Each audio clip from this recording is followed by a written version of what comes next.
we recognize the enduring presence of Indigenous peoples on the land. Memory is inscribed upon the landscape. Montgomery's Inn stands on traditional territory of many nations, including the Mississaugas of the Credit, the Anishinaabeg, the Chippewa, the Haudenosaunee, and the Wendat peoples, and is now home to many First Nations, Inuit, and Métis peoples.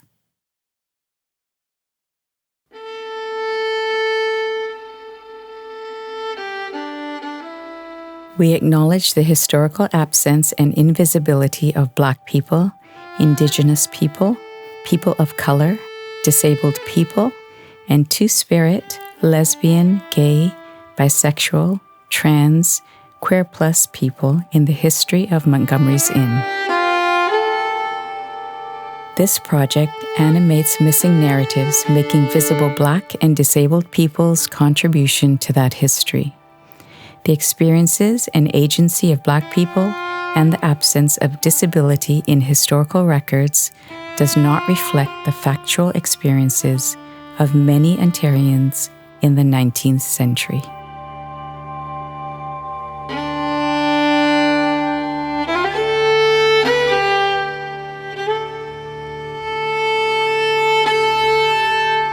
How do we reread the Inn's history? One story is not the only story.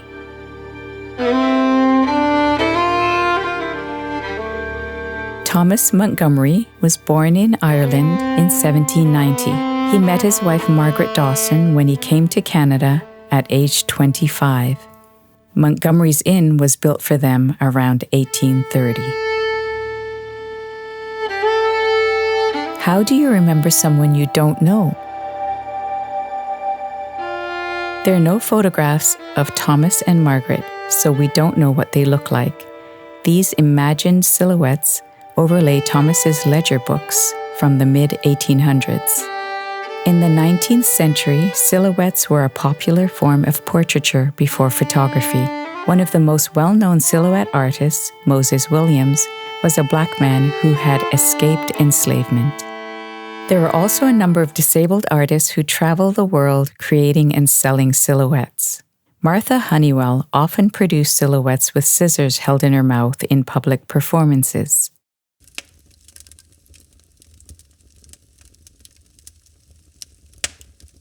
Margaret Montgomery was likely in charge of the kitchen, and with her employees would have prepared all the meals for the inn's customers, families, and laborers. They used vegetables and grain grown on the farm-raised cows and pigs, as well as sugar and spices imported over long distances via colonial trade routes.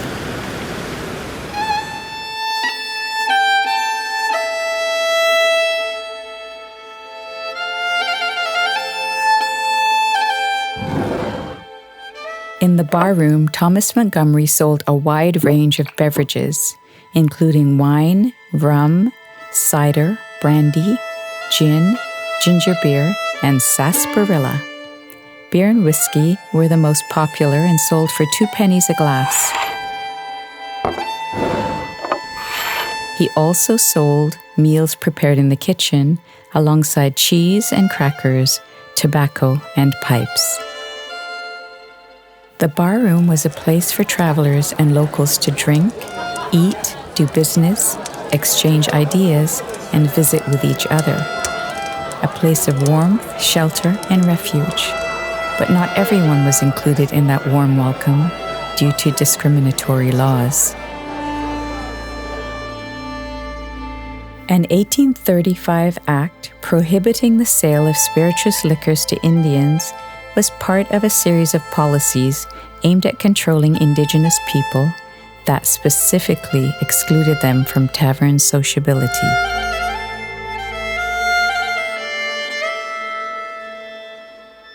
Montgomery's financial records identify individuals by name, describing characteristics sometimes based on race or nationality or language.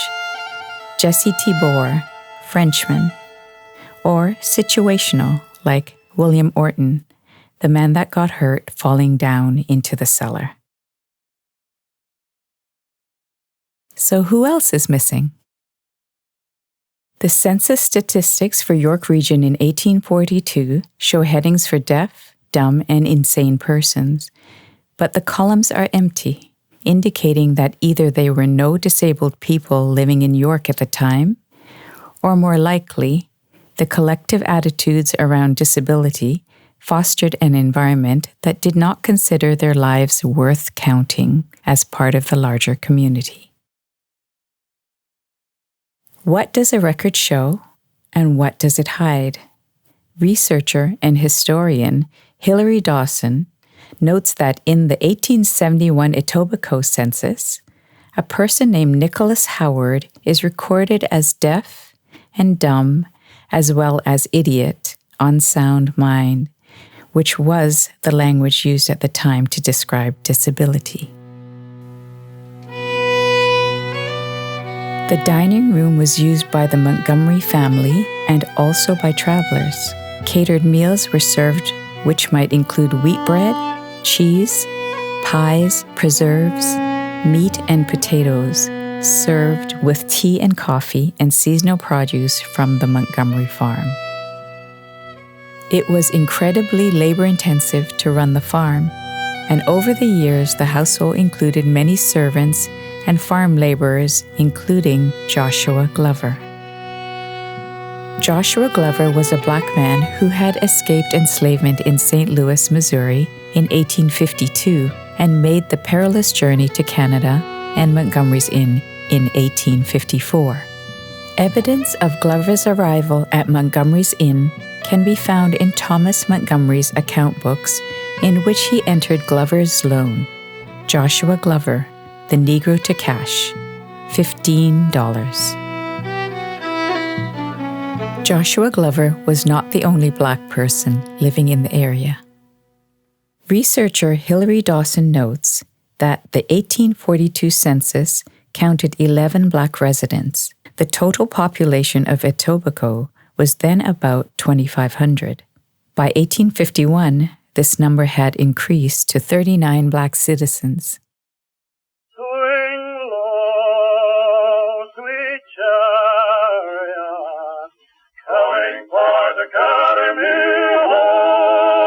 Black people were members of the community.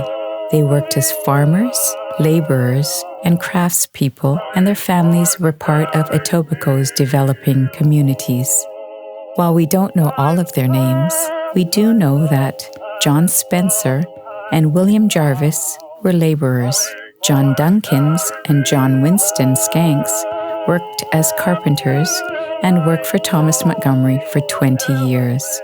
William Lafferty was a grocer, and his son, also named William, lived on a 50-acre farm with livestock, gardens, orchards, and 26 beehives. One story is not the only story.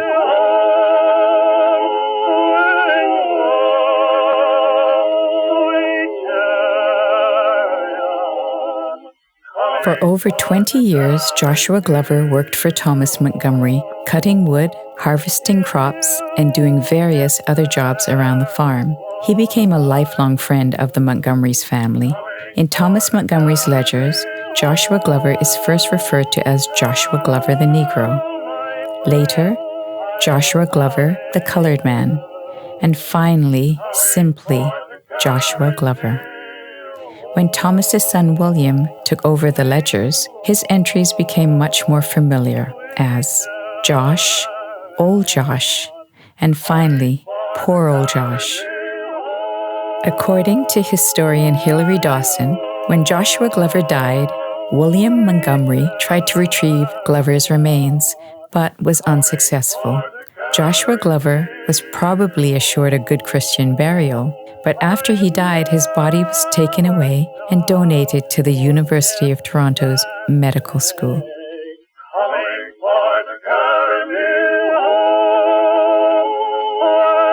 The Montgomery family may have used this room as a place to gather in the evening, to receive company, and perhaps as a private dining room.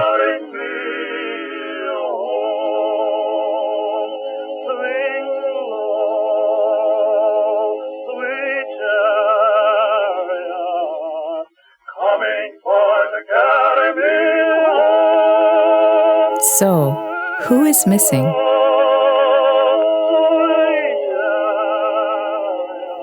The first room up the steep stairs is furnished as a bedroom for William and Robert Montgomery.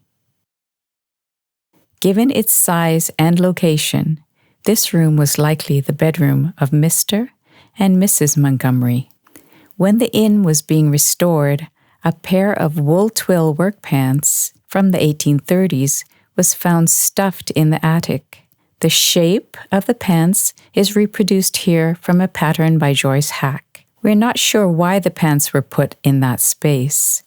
Maybe to keep wildlife out, or perhaps they were deliberately concealed as a possible talisman against evil.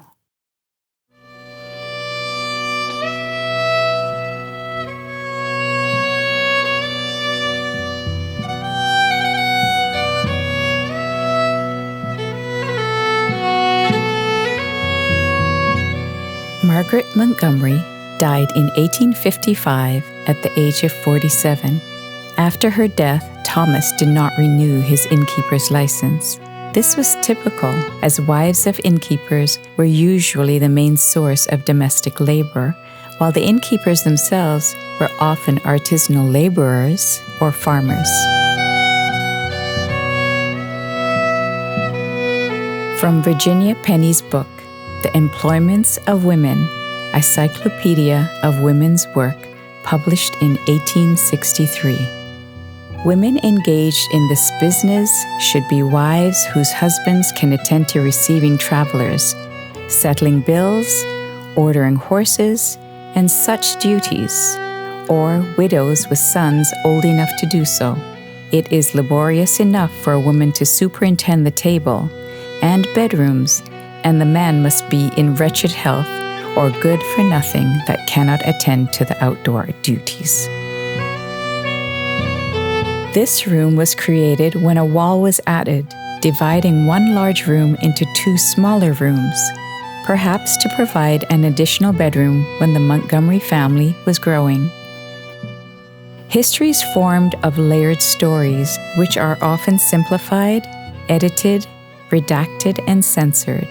We see that the walls in this very room have been layered with different materials under which hidden messages have been revealed. The messages found includes the names of John Clark, who was employed by Thomas Montgomery in 1838 to 39, and Samuel King, probably also an employee. There's also a drawing of a hand and the following quote, "The cry is never surrender," which was a motto of an Orange Lodge associated club known as the Apprentice Boys. The diversity that we saw in the downstairs tavern may not have been extended to the upper bar parlor. This parlor was used as an exclusive club room for certain groups of men. They would gather in the late afternoon or early evening for a tavern meal, followed by drinks and merrymaking late into the evening.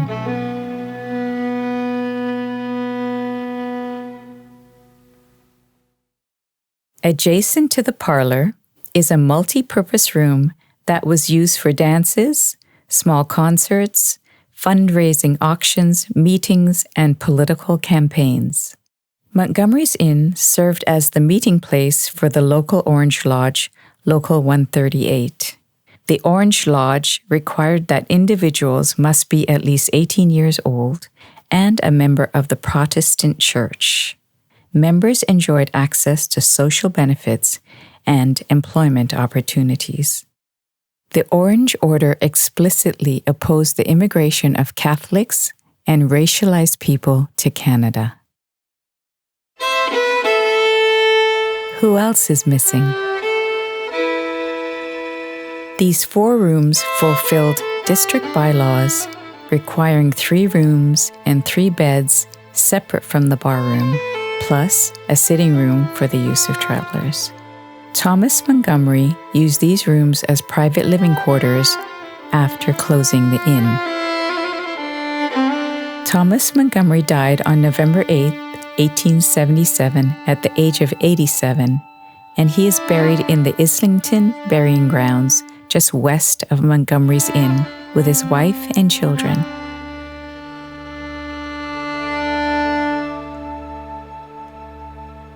How can we experience history when there is no access? Black people, Indigenous people, people of color, women, multi-generational immigrants, and disabled people were always here. So then, how do we remember someone we don't know? As a community, we are tangled in the constellation of stories. As a collective group, we can move the stories out of isolation and into a site of being, widening the edges of history. One story is not the only story. It is no longer acceptable to not have women at the table. It is no longer acceptable to not have people of color at the table. But no one thinks to see if the table is accessible. Judith Heumann, American disability rights activist.